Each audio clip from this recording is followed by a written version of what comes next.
नमस्कार, जोहार। बात बाकी में आपका स्वागत है। आज बात होगी दहशत भरी आहट और दस्तक की। जरा सोचिए, आप कारोबारी हो, नौकरी पेशा हो या किसी और काम से जुड़े हो और वर्क प्लेस से आप घर की ओर लौट रहे हैं। इसी बीच आपकी दो पहिया चार पहिया गाड़ी लूट ली जाए, आप पीट दिए जाएं, आप लूट लिए जाएं, तो क्या करेंगे? सरकारी कोटे वाली राशन की दुकान पर बड़ी भीड़ देखकर दुकान संचालक भाग जाए, पाकिस्तान की तरह एक मामूली अंडे के लिए चाकू चलने लग जाए, तो फिर आप क्या करेंगे? देश के कमोबेश सभी जिलों में अफरा तफरी हो, लूट हो, फसाद हो, मारकाट हो, तब आप क्या करेंगे? हर तरफ बीमारी और गरीबी से लोग परेशान हो, तब आप क्या करेंगे? दरअसल देश को कुछ इसी तरह के संकट की ओर यहां सत्ता के सौदागर रेवड़ियां और फ्री बीज बांटकर देश को लेकर जा रहे हैं। करीब 2.5 साल पहले सत्ता की खातिर रेवड़ियां बांटने वाले शासकों को हमने देख लिया है। बात श्रीलंका की हो रही है। श्रीलंका में कर्मचारियों को वेतन देने के लिए सरकार के पास पैसे नहीं थे। श्रीलंकाई सरकार ने अचानक हालत कंट्रोल में करने के लिए आम जनता पर तरह तरह के टैक्स लगाए, विभिन्न तरीकों से वसूली शुरू कर दी। महंगाई आसमान पर पहुंच गया था, लिहाजा विद्रोह ऐसा फूटा कि आम जनता शासकों के आलीशान भवनों में दाखिल हो गई। फिर इसके बाद जो हुआ वह आप जानते ही हैं। अब अपने देश भारत की हालत आप जाने उससे पहले बता दें कि केंद्र सरकार की देशव्यापी रेवड़ियों के बाद भी कई राज्य सरकारें भी रेवड़ियां बांटने में कहां से कहां तक पहुंच गई हैं। हिमाचल प्रदेश में मुफ्त की रेवड़ियों ने आर्थिक संकट बढ़ा दी है। आज हिमाचल में वेतन या पेंशन का भुगतान समय पर हो ही नहीं पा रहा है। जिस साल श्रीलंका की सबने तबाही देखी, उसी साल यानी 2022 में हिमाचल प्रदेश में विधानसभा का चुनाव हुआ था। श्रीलंका की बर्बादी देखने के बाद भी सत्ता में आने के लिए वहां रेवड़ी पॉलिटिक्स को एक शॉर्टकट माध्यम बनाया गया। कांग्रेस सत्ता में आई तो जितने वायदे किए उसमें कईयों को पूरा करने की शुरुआत कर दी गई और यहीं से हिमाचल प्रदेश की हालत बिगड़ती चली गई। आलम यह हुआ कि मुफ्त की रेवड़ियां हिमाचल प्रदेश में पांव की बेड़ियां बन गई। झारखंड, पश्चिम बंगाल हो या पंजाब, मध्य प्रदेश या राजस्थान से लेकर अरुणाचल प्रदेश हो, सभी जगह सत्ता के सौदागर रेवड़ी कल्चर पर बहुत आगे निकल जा चुके हैं। सत्ता हासिल करने के लिए राज्य और देश को गड्ढे में ले जा रहे नेताओं को यह नहीं पड़ी है कि आगे क्या होगा। उनका कपड़ा, जूता, चश्मा, यहां तक कि चड्डी और बनियान विदेशों से आएगा। उन्हें हल्की खांसी या सर्दी होगी तो उनका इलाज अमेरिका में होगा, लेकिन देश की हालत खराब होती है और अस्पतालों के कर्मियों को वेतन नहीं मिलता है तो यहां के गरीब अपना इलाज कहां कराएंगे। इसलिए रेवड़ी कल्चर के खिलाफ आम आदमी को सोचना पड़ेगा और उसे यह भी समझना पड़ेगा कि नेताओं को देश की बहुत नहीं पड़ी है। इस देश में जितने नेता दिखते हैं उसमें कई सिर्फ और सिर्फ सत्ता के सौदागर हैं, तरह तरह की घोषणाएं करते हैं। देश को इन घोषणाओं के जरिए नीलाम रखने की पूरी कोशिश की जाती है। रेवड़ी कल्चर हमें यहीं तक नहीं छोड़ेगा। पैसे की कमी से लोगों की बाइंग पावर कम होगी और मॉल या सुपरमार्केट में वीरानी छा जाएगी। कंपनियों के प्रोडक्ट की इन्वेंट्री बढ़ जाएगी, यानी नहीं बिकने वाले प्रोडक्ट्स का भंडार जमा हो जाएगा। कंपनियां कारों की कीमतें लाख से 3 लाख तक कम कर देंगी, बावजूद इसके उसे खरीदार नहीं मिलेंगे। कई कंपनियां बंद हो जाएगी, कईयों में बड़े पैमाने पर छटनी होगी। सोचिए फिर क्या होगा। फिलहाल कुछ राज्य सरकारें तो रेवड़ियां बांटकर ऐसे फंसी है कि उन्हें कर्ज मांगने के साथ आम लोगों से वसूली शुरू कर देनी पड़ी है। ऐसा पंजाब में हो रहा है। फिलहाल हिमाचल प्रदेश एक चेतावनी है और सबक भी है। जनता मुफ्त की रेवड़ियों के चक्कर में पार्टियों की झोली वोट से तो भर देगी, लेकिन उसकी कीमत भी जनता को खुद ही चुकानी होगी। कोई 2 साल पहले ब्रिटेन में टैक्स कटौती जैसी मुफ्त की रेवड़ियों के वादों को पूरा करने के बाद ब्रिटेन की हालत इतनी इतनी खस्ता हो गई, वहां का अर्थतंत्र इतना बिगड़ गया कि वहां की प्रधानमंत्री, तत्कालिक प्रधानमंत्री लीज ट्रस को इस्तीफा देना पड़ा था। मगर हमारे देश में नेताओं के बेशर्मी का स्तर इस लेवल पर है कि आप यहां उनसे इस तरह के इस्तीफे की उम्मीद भी नहीं कर सकते हैं। रिजर्व बैंक ऑफ इंडिया के मुताबिक भारत पर विदेशी कर्जा बढ़ गया है। मार्च 2024 के अंत तक 39 अरब 70 करोड़ डॉलर बढ़कर विदेशी कर्ज 663 अरब 80 करोड़ डॉलर हो गया। इस विदेशी कर्ज को चुका देने पर देश का विदेशी मुद्रा भंडार बहुत कम बचेगा। विदेशी कर्जा देश के विदेशी मुद्रा भंडार के आसपास ही है। देश का मुद्रा भंडार, विदेशी मुद्रा भंडार अगर वैश्विक परिस्थितियों में थोड़ा कम हो गया तो विदेशी कर्ज उससे कहीं अधिक हो जाएगा।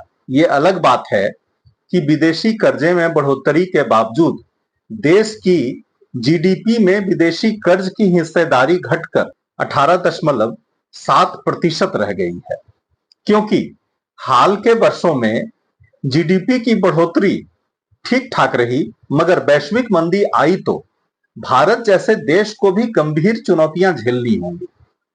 जरा सोचिए, आप घर से दफ्तर के लिए या कार्यस्थल के लिए निकल रहे हैं और बिजली नहीं रहने के कारण आपके नलों में पानी नहीं है। आपको ऐसे ही निकल जाना पड़ता है और जब आप लौटते हैं शाम को, तब भी आपको नहाने के लिए या और भी जरूरत की चीजें जो पानी से जुड़ी हैं उसे पूरा करने के लिए आपको पानी नहीं मिलता है। तो आप क्या करेंगे?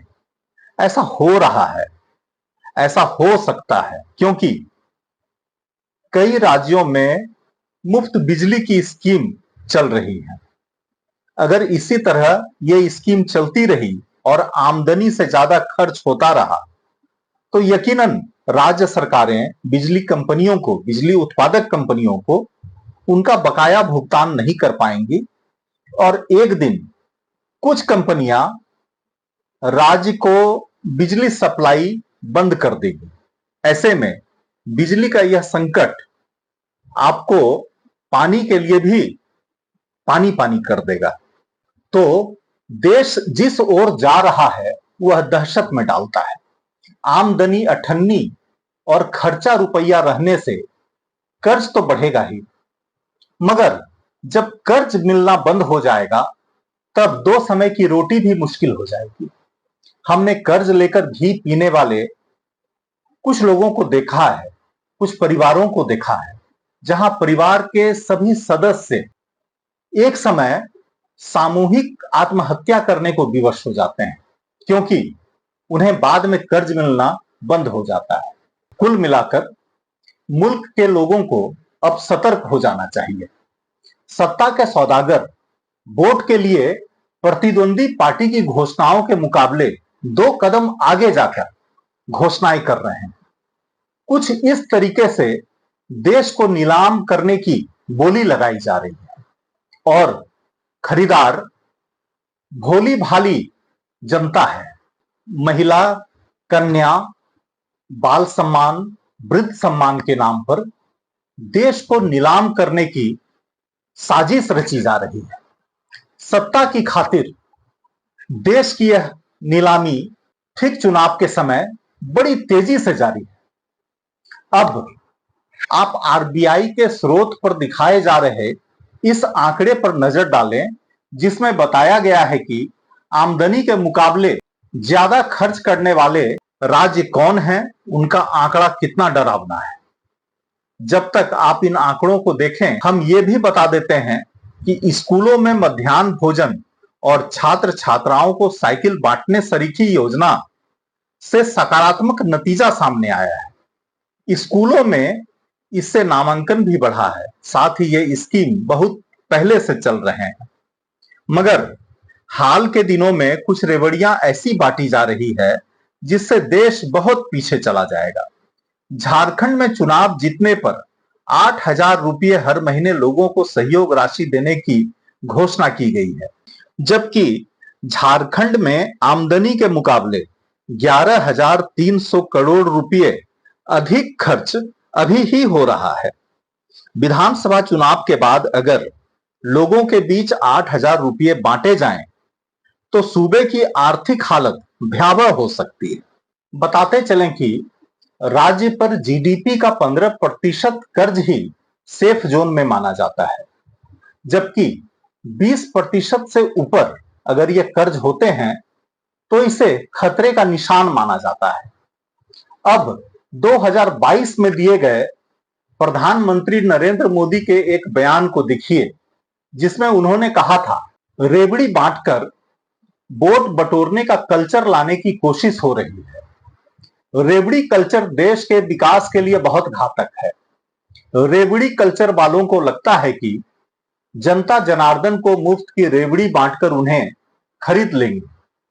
हमें मिलकर रेवड़ी कल्चर से देश को मुक्त करना होगा।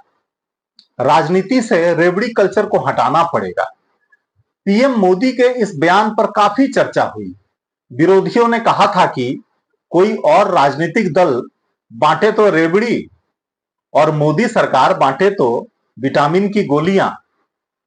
जी हां, बाद में यह मामला सुप्रीम कोर्ट भी पहुंचा और सुप्रीम कोर्ट ने इसे गंभीर मुद्दा बताते हुए कहा था कि वेलफेयर स्टेट होने के नाते मुफ्त चीजें जरूरतमंद को मिलनी चाहिए, लेकिन अर्थव्यवस्था को हो रहे नुकसान और वेलफेयर में संतुलन भी जरूरी है।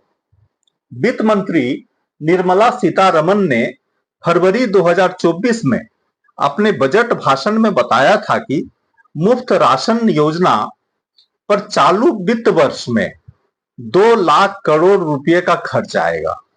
मोदी सरकार ने नवंबर 2023 में ही घोषणा कर दी थी कि इस योजना को अगले 5 साल तक यानी 2028 तक जारी रखा जाएगा। वित्त मंत्री के बजट अनुमान को आधार बनाया जाए तो इस योजना से सरकारी खजाने का बोझ तकरीबन 10 लाख करोड़ रुपए होता है।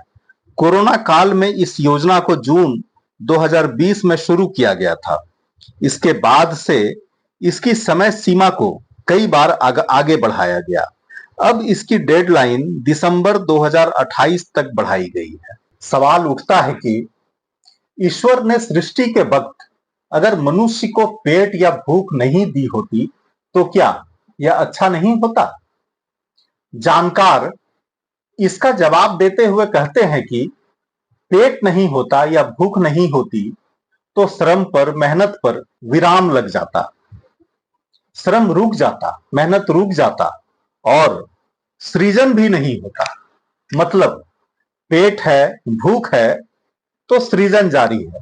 लेकिन मुफ्त की रेवड़ियां और खासकर मुफ्त के अनाज बांटने की जो योजना है, क्या ऐसा नहीं लगता है इस तरह की योजना जब भूख ही खत्म कर देगी तो सृजन रुकेगा, मेहनत रुकेगा, श्रम रुकेगा और एक ढंग से इसका असर अर्थव्यवस्था पर भी सही नहीं होगा।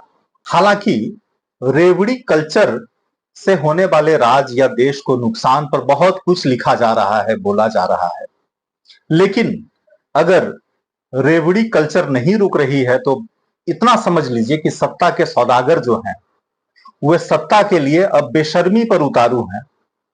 और यह भी सच है कि यह अगर नहीं रुका तो रेवड़ी कल्चर या मुफ्त की रेवड़ी देश को वहां ले जाएगी जहां सिर्फ अराजकता होगी, मार होगा, काट होगा, अपराध होगा, ठगी होगी, निराशा होगी, हताशा होगी और पैसे की कमी, संसाधनों की कमी से एक लाचार, एक बेजार देश होगा और ऐसे देश के नागरिक तरह तरह की मुश्किलों, तरह तरह की दुश्वारियों में घिरे रहेंगे। इसलिए हमें अब कम से कम पूरी तरह सतर्क हो जाने की जरूरत है। फिर मिलेंगे। इससे पहले चैनल को सब्सक्राइब कर लें। वीडियो पसंद आए तो लाइक करें, कमेंट करें और शेयर करें। धन्यवाद।